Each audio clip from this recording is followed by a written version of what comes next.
This is topic number 1, personal and family issues, part 4, types of family and the importance of the family unit in society. This is for Unit 6, an introduction to Christian ethics.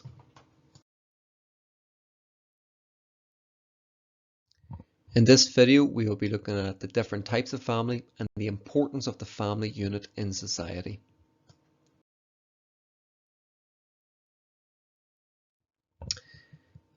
Type of families.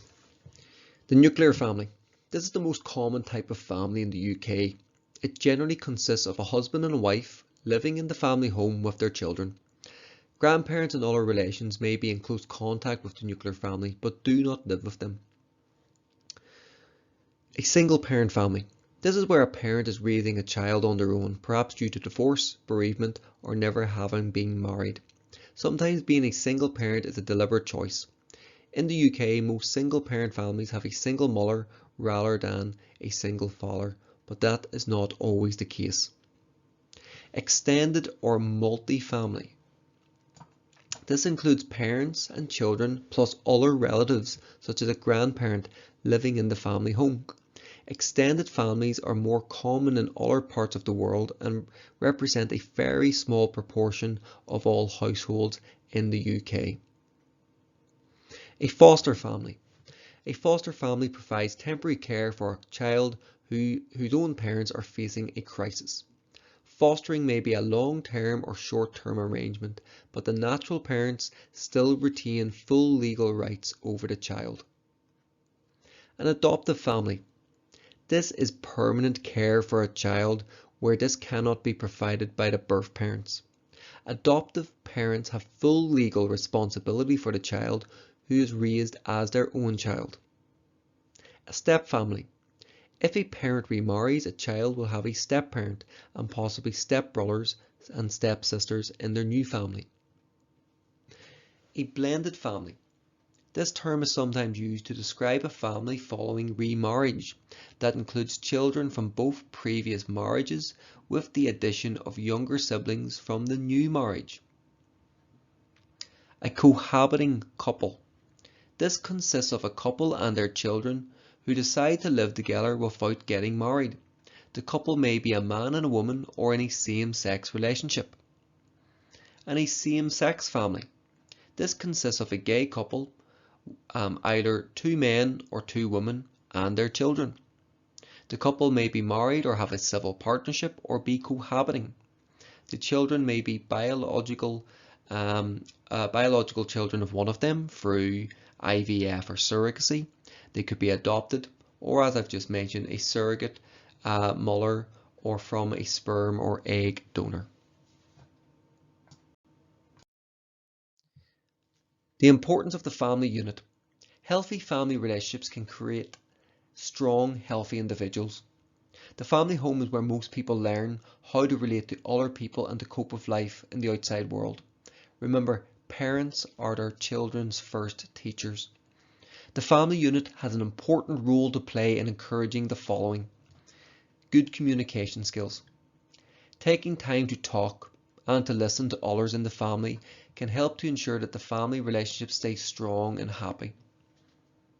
It can teach how to handle conflict. Children can be taught how to explain their point of view calmly and listen to what the other person has to say. Handling conflict effectively can lead to healthier and stronger relationships later in life. Taking on responsibility. As children grow older, they may be expected to help with day-to-day responsibilities in the home and also have a role to play in decision making.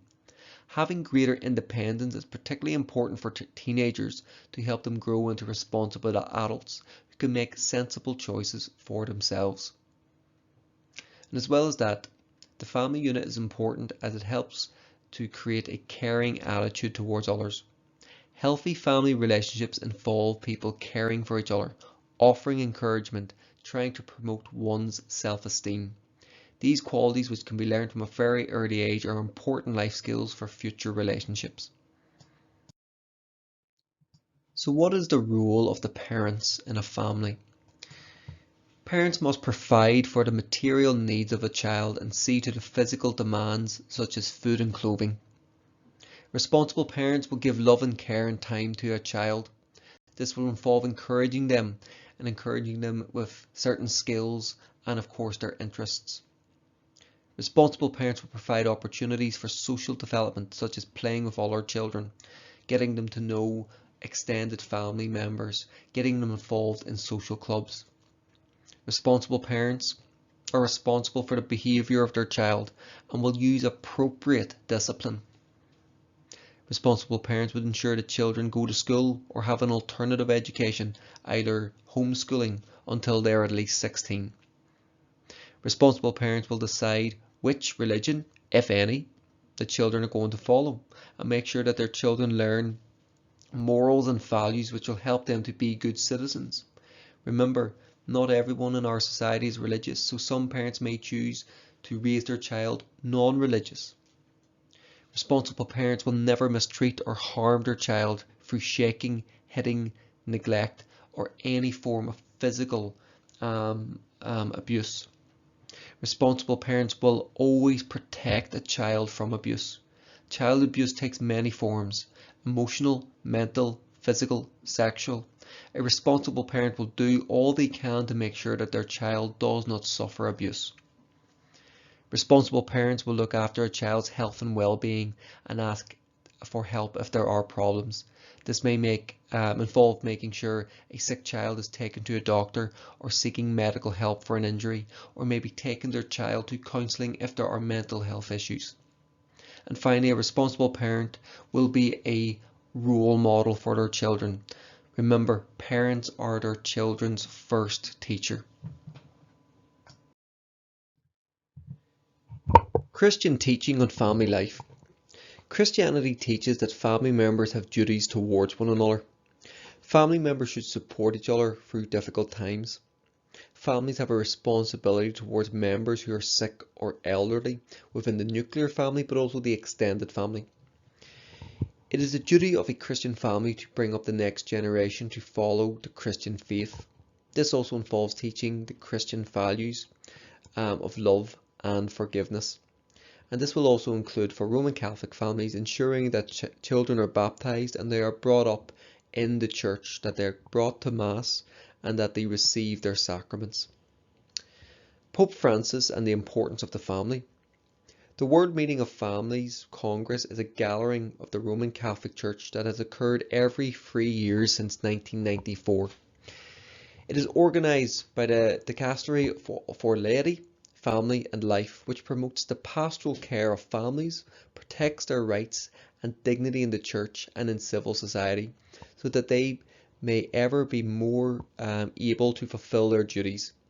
It is the biggest gathering of Catholic families in the world. The most recent meeting took place in Dublin, and the next meeting is scheduled to take place in Rome in Italy in 2023. Pope Francis and the importance of the family. Pope Francis has said that we must pay special attention to this. The children and the grandparents. Children and young people are the future. They are the strength, those who take us forward. They are the ones in which we place our hope. Grandparents are the memory of a family. They are the ones who gave us the faith, transmitted us the faith. God always knocks the door of hearts. He likes to do this.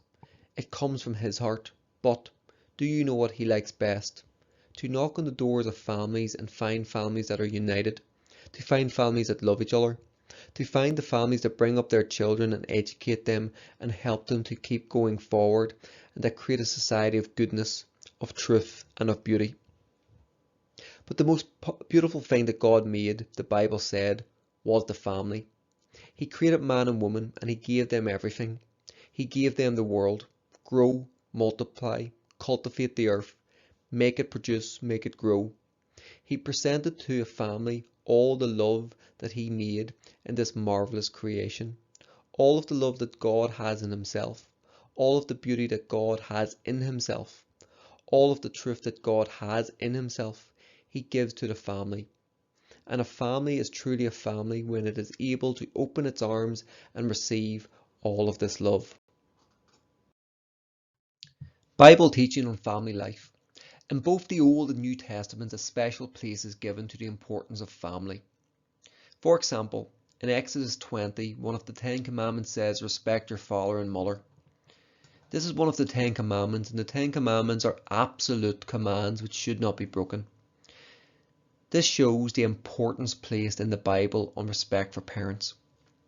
St. Paul says in Ephesians, children, it is your Christian duty to obey your parents, for this is the right thing to do.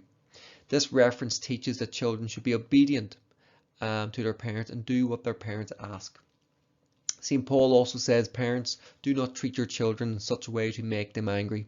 Instead, bring them up with Christian discipline and instruction. There is an obligation on parents to treat their children in a way that is fair and reasonable. On the other side of the page, I've also included additional references from the Bible that talk about the role of the family and how to treat one another. Proverbs 13:24 actually talks about discipline. Those who spare the rod hate their children, but those who love them are diligent to discipline them. So what it is trying to say here is that parents must discipline their children. Now that reference into to spare the rod, this is a form of corporal punishment, and that would be very reflective of the time when this was written, when it was quite common for parents to hit their children as a form of punishment. That is clearly not acceptable in today's day and age. However, the key message behind that is that parents should discipline their children, teach them right from wrong. St. Paul says in Colossians, children, obey your parents in everything, for this is your acceptable duty in the Lord. Fathers, do not provoke your children, or they may lose heart. And St. Paul also says in 1 Timothy, and whoever does not provide for relatives, and especially for family members, has denied the faith and is worse than an unbeliever. St. Paul highlighting here very clearly that everyone in a family should ultimately provide for their relatives, to care for one another. Honor your father and mother, then you will live a long, full life in the land the Lord your God has given you. So, church teaching on the family. Christian parents believe it is their duty to bring their children up in the Christian faith. The Catechism of the Roman Catholic Church states that the family is the community in which from childhood one can learn moral values, begin to honour God and make good use of freedom. All Christian churches agree that it is important for parents to teach their children right from wrong, to discipline their children within reason, and to encourage children to recognise the importance of Christian values. Parents can do this in the following ways: through prayer, teaching their children to pray. This might mean learning the Lord's Prayer, the Our Father, saying prayers before meals and praying together as a family, praying the Rosary together. By leading by example, children learn by example. This can be bad as well as good. It is up to parents to set a good moral standard for their children to follow, both in what they say and in what they do. Christian parents should spend time together with their children. This can be something as simple as having a meal together, or it can even mean about talking about what was going on during the day. It can also mean putting the phones away and just having a conversation. Pope Francis highlighted the way technology affects relationships. We know that sometimes they, i.e. smartphones, can keep people apart rather than together, as when at dinner time everyone is surfing on the mobile phone. So again, the idea of spending time, proper quality time with each other. Families ultimately teach. Christian parents are encouraged to teach their children the Christian faith. They do this through Bible study in the home or by taking their children to church or to Mass. Christian parents will obviously get their child baptised. In the Church of Ireland, the Catholic Church, Methodist and the Presbyterian Church, parents can choose to have their children baptised as babies or infants. When a child is baptised, he or she is welcomed into the family of the church, and it is hoped that when the child is old enough to decide for him or herself, that they will choose to continue to follow the Christian faith. And last but not least, sacrificial love. Parents are called to show agape love to their family. As Jesus demonstrated this by dying on the cross, parents and children are called to make sacrifices for each other. Family is the first place where children can find out about love, companionship, and forgiveness.